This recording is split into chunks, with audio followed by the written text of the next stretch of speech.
आज हम आप लोगों को अंडरग्राउंड केबल के शॉर्ट सर्किट को, ठीक है, या ओपन सर्किट को, ठीक, या अर्थ सर्किट को, दोष को दूर करने के लिए जिस उपाय हम लोग करते हैं, ठीक, उसे हम क्या कहते हैं? मुरे लूप परीक्षण।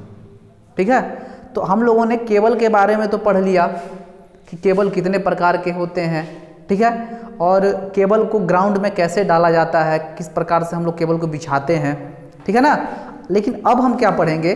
केबल के हम केबल के बारे में तो हम लोगों ने पढ़ा, केबल को ग्राउंड में भी डाला, लेकिन केबल यदि ग्राउंड के अंदर फॉल्ट हो जाता है किसी प्रकार से, क्या होता है? केबल ग्राउंड के अंदर किसी प्रकार से फॉल्ट हो जाता है, तो उस फॉल्ट को दूर करने के लिए हम कौन सा परीक्षण करते हैं? मुरे लूप परीक्षण। ठीक है, अब देखिए एक चीज समझिए आप लोग। मान लेते हैं हम कि हमने केबल को ग्राउंड में डाला। क्या किया?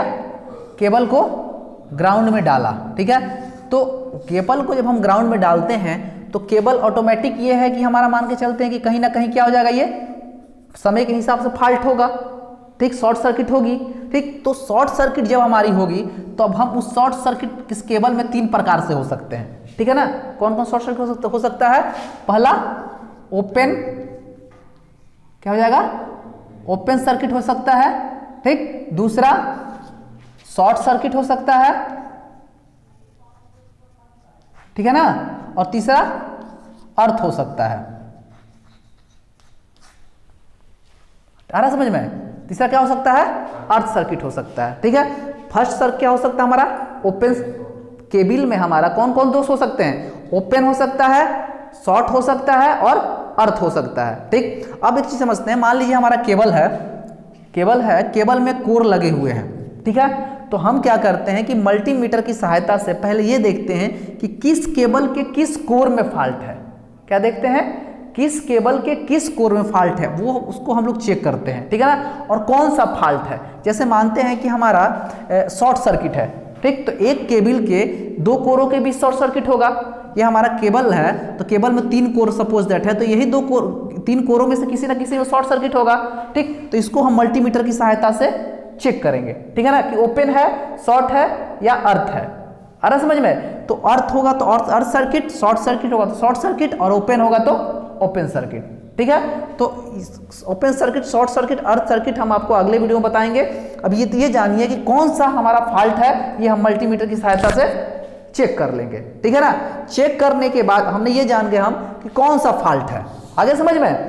अब हम क्या करेंगे कि मुरे लूप परीक्षण, मुरे लूप टेस्टिंग से ये पता करेंगे कि हमारे यहाँ से यहाँ तक केबल है, ठीक है। मान के चलो कि हमारा यहाँ से यहाँ तक 10 किलोमीटर का केबल है, ठीक है ना। तो 10 किलोमीटर में कहाँ हमारा फॉल्ट है? पूरे हम केबल को तो नहीं ना कबाड़ेंगे, पूरे केबल को तो नहीं ना खोदेंगे गड्ढा। हम एक अनुमानित मुरे लूप परीक्षण से एक अनुमान लगा लेते हैं कि 10 किलोमीटर की केबल में कितने मीटर या कितने किलोमीटर पे हमारा फॉल्ट है। वो कैसे पता करते हैं हम लोग? रेजिस्टेंस का मान निकाल के। क्या निकाल के? रेजिस्टेंस का मान निकाल के। देखिए सब मान लो कि यहाँ से यहाँ तक का रेजिस्टेंस हमको पता चल गया, ठीक है। यहाँ से यहाँ तक का रेजिस्टेंस का पता चल गया कि मानते हैं कि 10 ओम है, ठीक है। पता चल गया कि यहाँ से यहाँ तक का रेजिस्टेंस कितना है? 10 ओम है। और हमारा यदि हम ये पता कर लिए कि फॉल्ट हमारा मान के चलिए 5 ओम पे है, तो हम नहीं निकाल लेंगे कि 5 ओम कहाँ आएगा। 10 ओम यहाँ से यहाँ हो रहा है तो 5 ओम आधा पे होगा, अंदाज निकाल सकते हैं ना। 3 ओम यहाँ होगा। आ रहा समझ में? तो यही चीज हम क्या करते हैं? मुरे लूप परीक्षण में करते हैं, ठीक है ना। रेजिस्टेंस का पता लगा करके वो कितने दूरी पे फॉल्ट है, इस चीज को हम लोग पता करते हैं, ठीक है ना। तो आइए हम मुरे लूप परीक्षण के बारे में देखते हैं। देखिए मुरे लूप परीक्षण में क्या करते हैं हम कि एक हम गैल्वेनो, ये क्या कहते हैं, ब्रिज स्टोन ब्रिज आप लोगों को पढ़े होंगे आप लोग, या नहीं पढ़े तो आगे बताया जाएगा।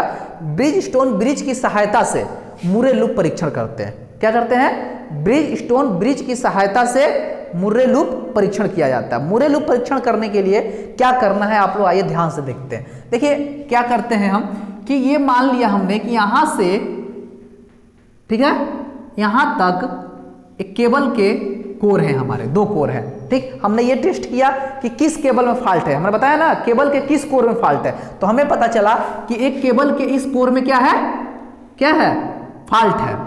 आ रहा समझ में? ठीक, ये दो कोर है, कोर 1 और कोर 2। ठीक है, अब देखिए क्या करेंगे हम कि केबल जो हमारा ये कोर है, सबसे पहले ये देखेंगे हम कि कितनी दूरी पे है ये कोर।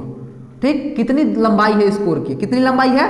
तो इस कोर की लंबाई हम मान लेते हैं कि 12 है। क्या है? 12 है। कोर की लंबाई कितनी है हमारी? 12 लंबाई है। ठीक है, अब उसके बाद क्या करेंगे हम कि कोर 1 और कोर 2 को एक साइड से, किसी दो छोर होंगे उसके उधर होंगे पहला और दूसरा इधर, कहीं भी तो होगा। ठीक, तो एक छोर पे निम्न प्रतिरोध से शॉर्ट कर देंगे इसको। क्या करेंगे? निम्न प्रतिरोध की सहायता से शॉर्ट कर देंगे इसको हम। ठीक है, देखिए दोनों कोरों को हमने शॉर्ट किया ना यहाँ पे निम्न प्रतिरोध की सहायता से। ठीक है, उसके बाद क्या करेंगे हम कि दूसरे छोर पे एक यहाँ हम कुंजी लगाएंगे। क्या करेंगे? कुंजी यानी स्विच, कुंजी यानी स्विच लगाएंगे और दूसरे छोर पे एक गैल्वेनोमीटर जोड़ देंगे। क्या जोड़ेंगे?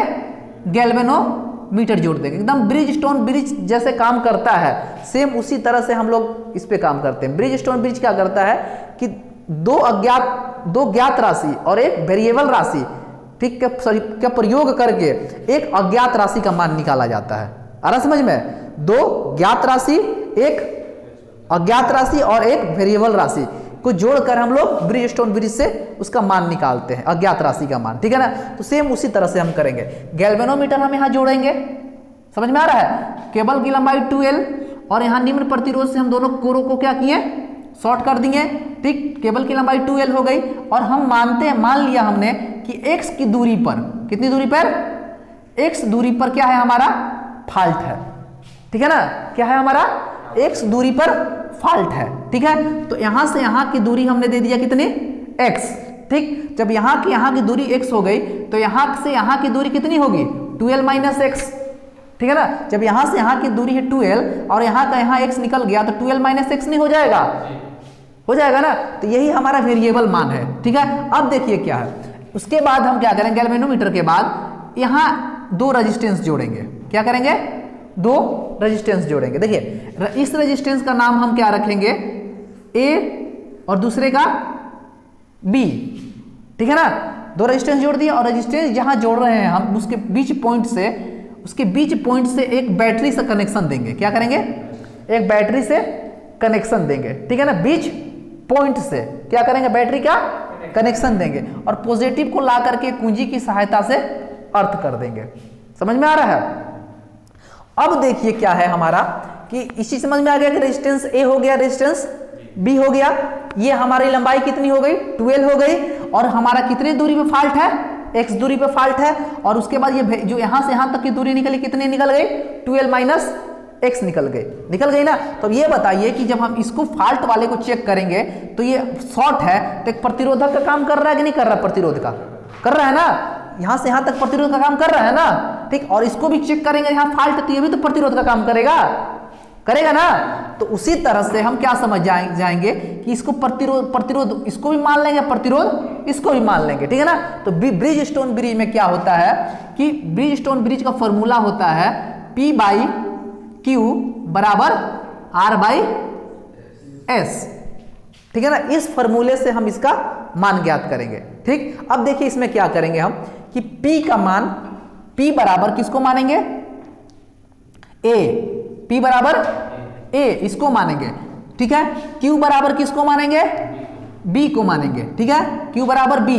ठीक है, R बराबर किसको मानेंगे? R बराबर किसको मानेंगे? 12 माइनस x और S बराबर किसको मानेंगे? x। आ रहा समझ में? ठीक है, तो इतना चीज आप समझ गए।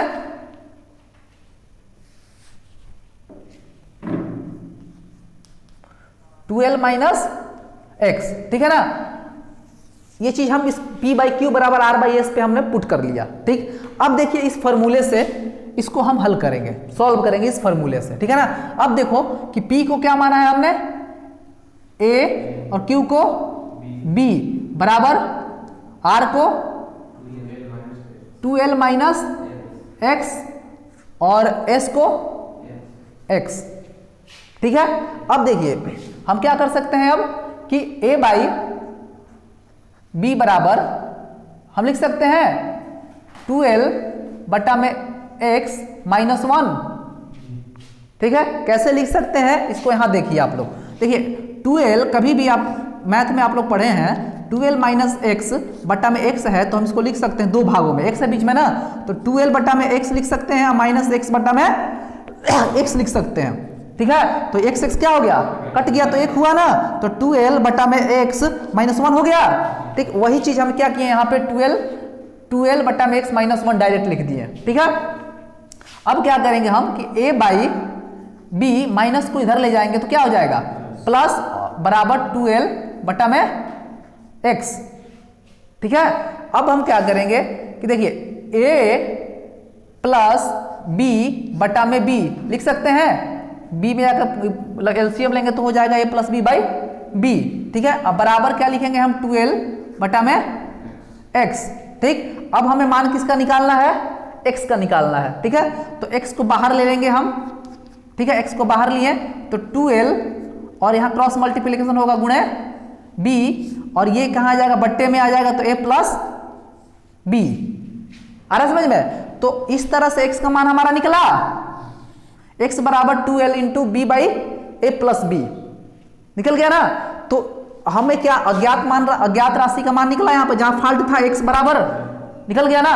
अब हम क्या करेंगे, इसको एक तरह से समझ लेते हैं। ठीक है, इस फॉर्मूले से हम उस रेजिस्टेंस का मान निकाल लेंगे कि पूरे कॉइल के जो कोर है वो पूरा रेजिस्टेंस कितना था और कितने दूरी पे हमारा ये फॉल्ट